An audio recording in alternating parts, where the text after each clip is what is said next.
venir en aide à toutes les victimes d'infractions pénales, toute personne s'estimant victime. Les modes de fréquentation de Guadave peuvent se faire via la gendarmerie, la police, le parquet, mais de manière spontanée. Toute personne peut se présenter dans nos locaux situés au centre Saint-Jean-Perse, quai Ferdinand de Lesseps, au 3e étage, 05 90 84 22 86. Une fois que j'ai fait cette présentation préliminaire, je vais rentrer dans le vif du sujet. Monsieur le maire, vous aviez demandé des chiffres et d'être concret et précis. Donc je vais faire mon intervention en 3 temps. Le premier temps sera des chiffres qui seront clairs, précis et succincts.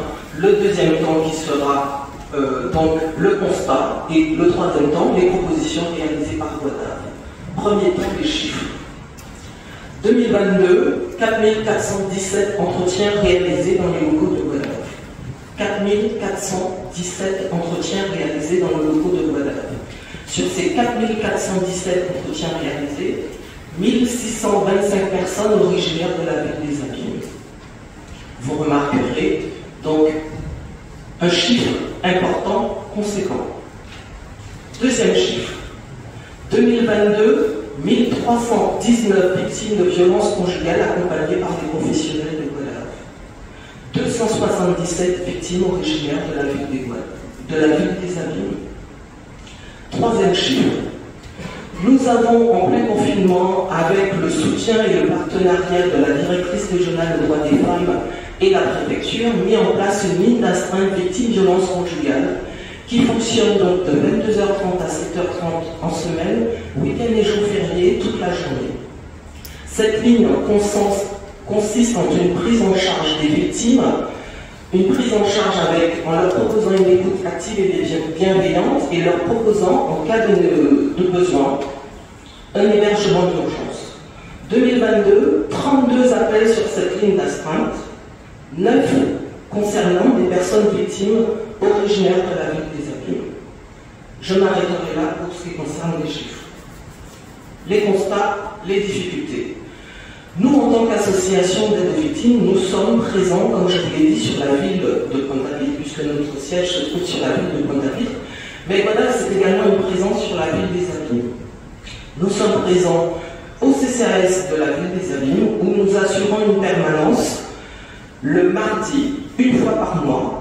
Lors de ces permanences, nous avons affaire donc directement aux habitants de la ville des Abîmes, et le contentieux qui revient au cours de ces permanences, ce sont les problèmes d'indivision, les troubles de voisinage. Nous avons également des cas de violences sur ascendant qui sont de plus en plus nombreux.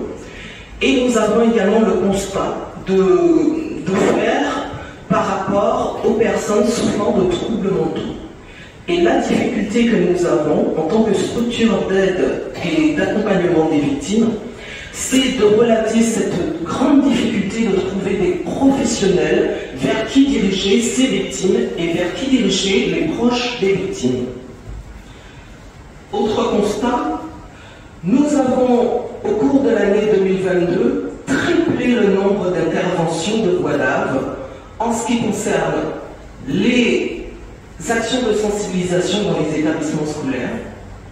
Nous sommes intervenus auprès d'écoles maternelles, de collèges, de lycées, afin de sensibiliser aussi bien les élèves que l'équipe encadrante sur les thématiques du cyberharcèlement, le harcèlement, l'égalité entre filles et garçons et les violences faites aux femmes.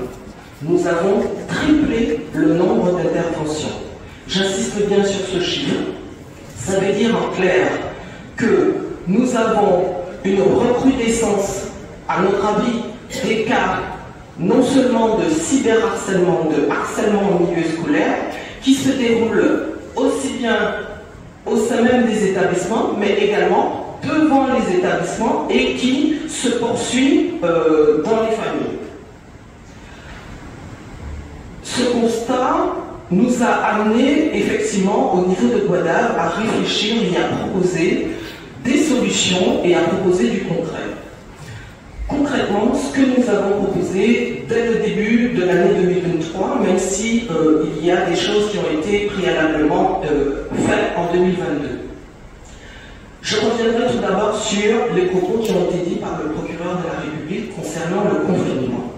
En effet, nous avons observé pendant la période du confinement des appels exclusivement de victimes de violences intrafamiliales.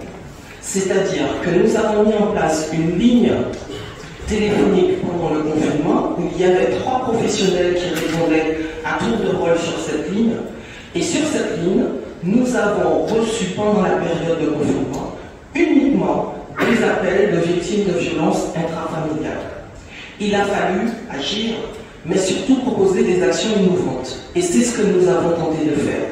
Tout d'abord avec cette astreinte ligne écoute victimes de violences conjugales qui est toujours d'actualité et qui est donc financée par la Direction régionale aux droits des femmes et le FIPD, mais nous espérons, avec ce qui vous a été dit, avoir le soutien de la ville des Abîmes, puisque ça touche également la population des Abîmes. Nous avons mis en place des groupes de parole pour les victimes de violences conjugales qui sont animés par notre psychologue. Nous avons mis en place également un projet une campagne de sensibilisation sur les violences conjugales qui s'appelle Des ailes pour se défendre, en partenariat avec la police nationale, où nous proposons la réalisation de QR codes qui sont apposés dans toutes les pharmacies de la Guadeloupe, également dans les lieux d'accueil, lieux des professionnels de santé, lieux également où le public peut avoir accès. Nous avons réalisé également une campagne de communication sur les bus urbains qui ont circulé sur toute la ville des Abîmes, mais également sur la Grande Terre. Nous avons également mis en place au niveau du siège des ateliers estime de soi pour pouvoir aider les personnes victimes à se reconstruire, mais également leur proposer des ateliers avec un coach sportif dans une salle qui est mise à disposition sur la commune des Abîmes. Nous proposons également des ateliers self-defense avec un club de karaté de la ville des Abîmes et des actions de sensibilisation et de formation à destination des professionnels, c'est-à-dire la police et la gendarmerie. Donc, en clair, il y a des propositions, des choses qui sont faites.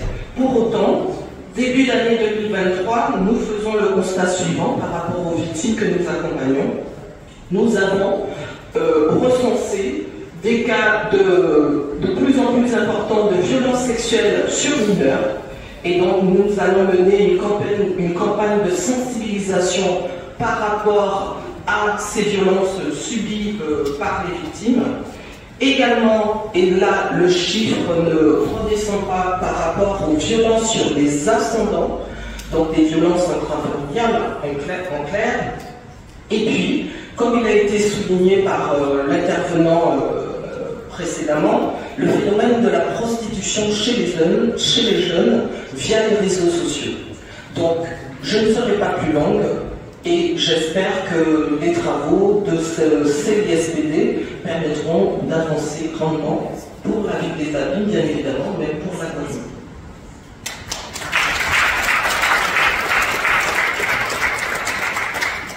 Si vous permettez,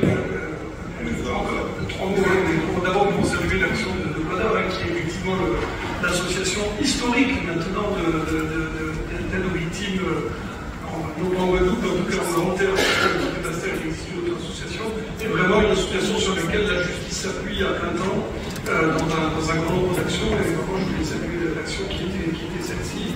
Insister également, parce que ça a été évoqué, le thème de la Constitution, vous savez, c'est un thème qu'on a mis au premier point d'actualité à la faveur de la création il y a 2 jours d'un groupe local de traitement de la délinquance. On va vraiment, là aussi, alors vous allez dire, je vous parle que de priorité, mais là on va vraiment, pendant les mois qui viennent, insister sur ce phénomène. Le sujet est vaste, il est dramatique, effectivement, il prend de nombreuses formes. La constitution de rue et votre commune est en partie impactée, mais également cette constitution sur les réseaux sociaux.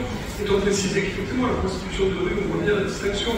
On ne voit jamais une Guadeloupéenne dans la rue, pardon de dire ça comme ça. On voit des Espagnols, pardon de dire ça comme ça, d'être un peu schématique, mais je crois qu'on voit des personnes qui viennent de l'étranger. En revanche, On sait très bien tous que les jeunes filles, parce que je suis tout à fait d'accord avec le phénomène qui a été décrit, on sait que certaines jeunes filles, très jeunes filles, en état de précarité parfois, en situation de précarité parfois, vendent leur corps via les réseaux sociaux dans des conditions qui parfois sont effectivement dramatiques. Donc on doit aussi traiter ce phénomène. Donc c'est un phénomène auquel on est attaché et bien évidemment, voilà, au cours de toute cette étude, le GLTD, vous y êtes associé, M. le maire, au GLTD, le lancement a été fait, mais il y aura d'autres réunions et je souhaite vraiment, je vous invite vraiment à pouvoir être représenté, bien évidemment, parce que votre place est là, la place des communes impactées, évidemment, Pointe-à-Pitre est aussi en priorité, mais évidemment les Abîmes, les Mao, qui sont les communes les plus impactées de la zone pointoise face à ce phénomène. Donc on doit travailler ensemble sur ce sujet, et chacun d'entre nous a un projet, évidemment, sur ce préfet qui présente également des évidemment sur le lancement de GLTD.